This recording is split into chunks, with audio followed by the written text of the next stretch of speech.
Itu yang pertama tu. Okey, hari ni saya akan kongsi beberapa tips. Kalau nak berubah, kena tahulah tips. Kalau nak berubah, kenalah buat sesuatu untuk anda berubah supaya anda tak ikut di takut lama. Okey, hari ni saya nak kongsi 7 tips. Berapa tips semua orang?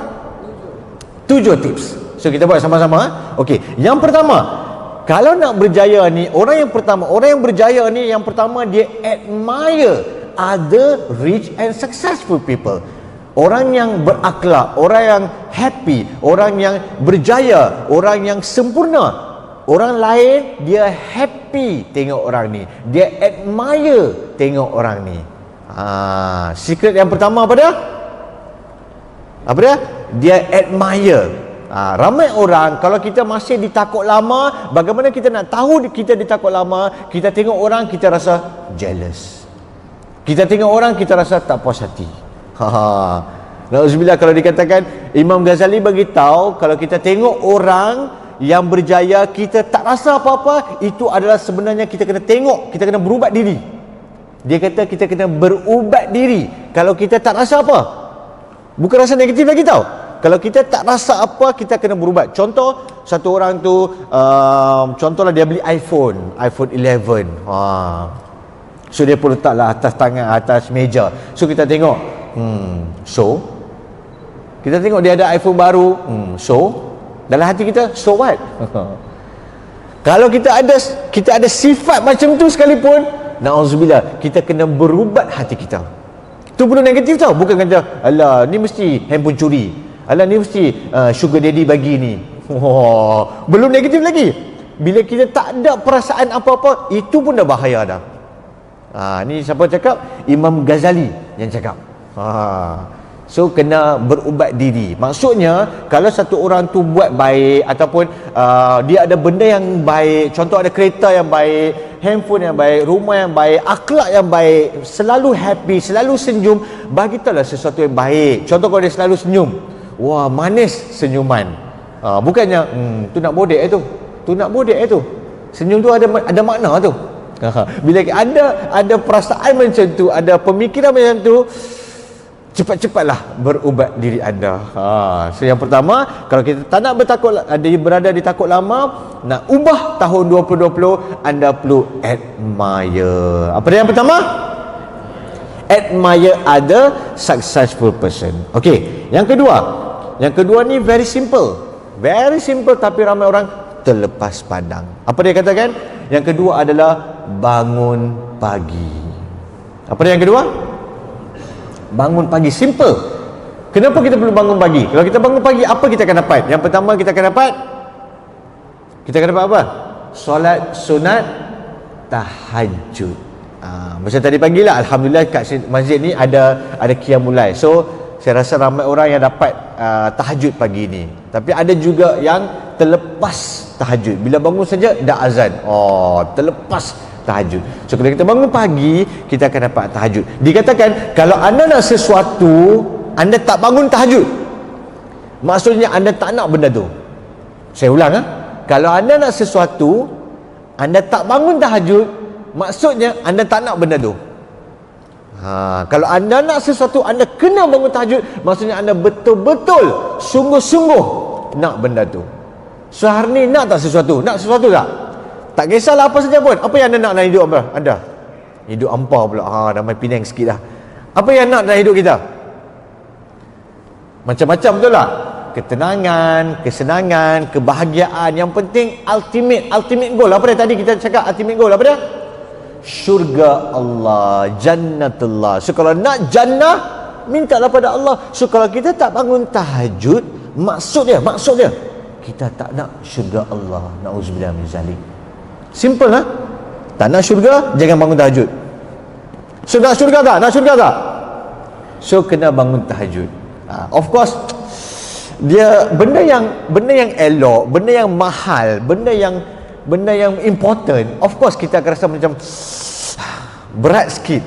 Of course kita kena lakukan sedikit pengorbanan. So kita kena bangun pagi. Dan juga kita boleh solat sunat tahajud. Lagi satu, kita boleh solat sunat sebelum subuh. Apa ganjaran dia? Ramai orang tak nampak ganjaran sebelum solat sunat sebelum subuh ni. Contoh, kalau anda ada rumah dekat dengan KLCC, anda kaya tak? Contoh ada kondominium kat KLCC. Tahu tak harga kondominium kat KLCC? Saya ada customer duduk dekat Binjai on the Park. Kalau siapa pernah tahu Binjai on the Park tu, dekat penthouse, atas penthouse tu, rumah dia, tak tahu percaya tak percaya, rumah dia penthouse berharga 50 juta. Penthouse dekat Binjai on the Park 50 juta satu lot tu. 50 juta harga dia. Tu boleh buat macam banglo besar tu. Saya kata, biar betul 50 juta. Tu baru satu penthouse dekat atas tu. So kalau anda ada rumah penthouse dekat dengan KLCC, anda kaya tak anda rasa? Kaya lah kan? Kaya, betul tak? Kalau anda ada satu kondominium tu anda punya, kaya tak? Oh, Masya Allah, kaya, betul tak? Bayangkan rumah-rumah kondominium kat sekeliling KLCC, semua hampa punya. Kaya hebat lah, memang dahsyat tahap. Oh, Masya Allah tu kan. Bayangkan satu KL ni, termasuk TTDI lah, Bukit Antarabangsa lah, Bukit Damansara lah, bukit-bukit semualah. Semua sekali ni, semua anda yang punya. Ana yang punya. Kaya tak? Yang tu dah tak tahu nak bayangkan dah. Kalau kita kata Malaysia ni anda punya, Malaysia ni anda punya, kaya. Dia tak boleh imagine, dia macam tak boleh masuk akal lah. Bayangkan satu dunia ni, dekat Arab ke, Dubai ke, US ke, London ke, semua property, tanah, duit, harta semua ni anda yang punya. Semua dah terdiam, macam dah tak boleh masuk akal kan. Kena tunggu duha, bila duha ni dah macam tak boleh masuk akal lah pun. So sebenarnya solat sunat sebelum fardu subuh, kelebihan dia lebih baik daripada dunia dan seisinya. Wah, Masya Allah. Siapa yang dapat dunia dan seisinya tadi pagi? Tadi solat sunat sebelum subuh kan? Siapa yang dapat?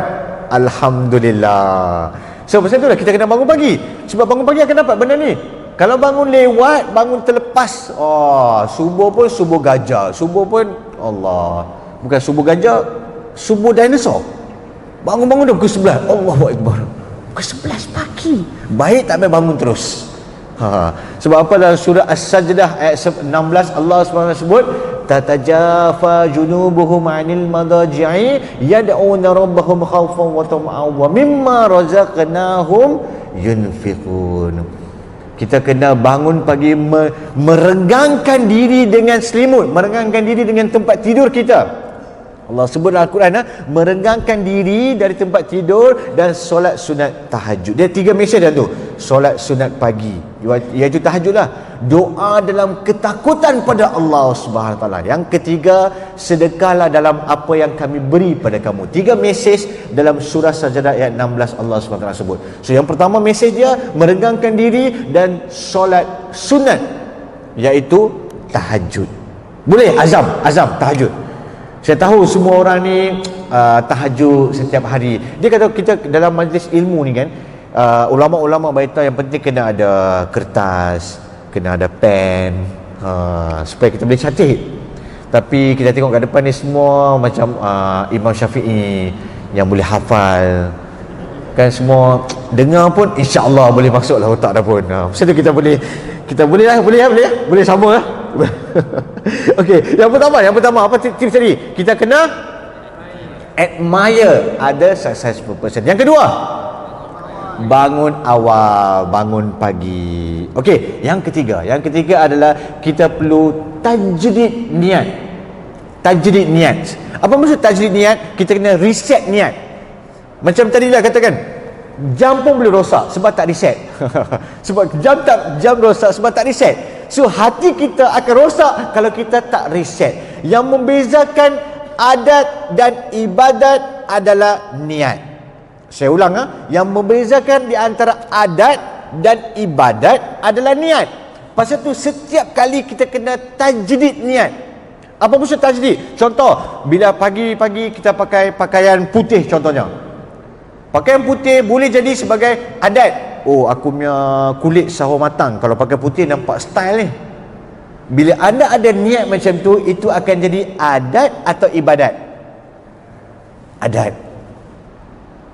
Kita pakai tangan panjang. Oh, tangan panjang nampak macho sikit ni, sesuai, boleh nampak elok sikit. Tu jadi apa? Adat.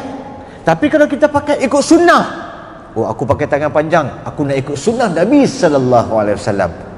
Bila saya sebut sallallahu alaihi wasallam, kena sebut apa? Jangan jadi kedekut untuk sebut sallallahu alaihi wasallam. So bila Nabi, kalau kita ikut Nabi sallallahu alaihi wasallam, kuat sikit. Bila kita ikut Nabi sallallahu alaihi wasallam, maka kita akan dapat ganjaran seperti ikut sunnah Nabi sallallahu alaihi wasallam. So simple, niat je pun. Pasal tu saya sebut tajdid niat. Tajdid meaning setiap kali niat yang betul. Contoh, kita beli kereta. Ramai orang beli kereta macam, oh, kereta aku, sebab apa aku nak beli? Jiran aku beli, aku pun nak beli. Huyo, niat apa tu? Isteri aku paksa aku beli, no choice, terpaksa beli. Jangan ada niat macam tu. So tajdid meaning reset cepat-cepat. So hari ni, pagi ni pun boleh reset. Ui, last year aku dah beli kereta tapi aku punya niat salah. Tajdid cepat-cepat, reset balik cepat-cepat. Okey, aku beli kereta untuk pergi office, untuk cari rezeki yang halal untuk family aku. Aku beli kereta untuk buat amalan ibadat. Aku beli kereta untuk pergi solat sunat, untuk pergi fardu subuh, untuk pergi fardu zuhur. Aku buat apa saja anda buat, bila anda buat kerana Allah, Allah akan bagi keberkatan dalam setiap benda. Betul tak? So setiap kali anda perlu tajdid niat. Boleh tak hari ni? Boleh tak fikir? Saya bagi dalam masa lebih kurang 30 saat. Fikir balik, apa yang perlu tajdid niat? Sama ada pakaian ke, kereta ke, rumah ke, mungkin juga perhubungan, persahabatan. Mungkin dia kawan. Oh, aku kawan ni sebab ni banyak duit ni. Oh, aku kawan ni boleh kikis ni, boleh kikis. Boleh ada kepentingan. Bila dia ada kepentingan, maka dia punya persahabatan ni tak ada keberkatan daripada Allah. Tapi kalau seseorang tu dia sahabat, dia kawan kerana Allah, bila berjabat tangan saja pun dosa-dosa kecil semua Allah ampunkan. Dahsyatnya bila kita lakukan sesuatu kerana Allah. Bila sahabat jumpa dua orang, salam tangan pun, semua dosa berguguran. Bukan dosa besar lah, dosa kecil, semua berguguran seperti mana daun-daun yang gugur daripada pokok. Dahsyat. Allah SWT bagi ganjaran pada setiap amalan ni macam-macam. Tapi niat. Innamal a'malu binniat. So setiap amalan kena lakukan dengan niat. Bila tak ada niat, tu yang jadi adat tu. Tu yang jadi adat. So bahaya kalau benda tu jadi adat, maka ibadat kita terlepas. So hari ni setiap benda tajdid niat. Apa yang pertama? Yang pertama tadi apa? Admire other success purpose. Yang kedua, bangun pagi. Yang ketiga, tajdid niat. Okey, yang keempat, apa yang keempat? Yang keempat ni sangat penting ni. Yang keempat adalah kita panggil sebagai bersyukur. Apa dia? Bersyukur. Bila kita syukur, Allah SWT akan gandakan apa saja. Kita syukur dalam kesihatan kita, Allah bagi kesihatan sempurna. Kita syukur dengan kereta kita, Allah bagi keberkatan kereta. Kita syukur dalam family kita, Allah bagi keberkatan dalam family. Anak yang soleh, anak yang solehah, isteri yang baik, suami yang baik. Sebab apa? Kita bersyukur.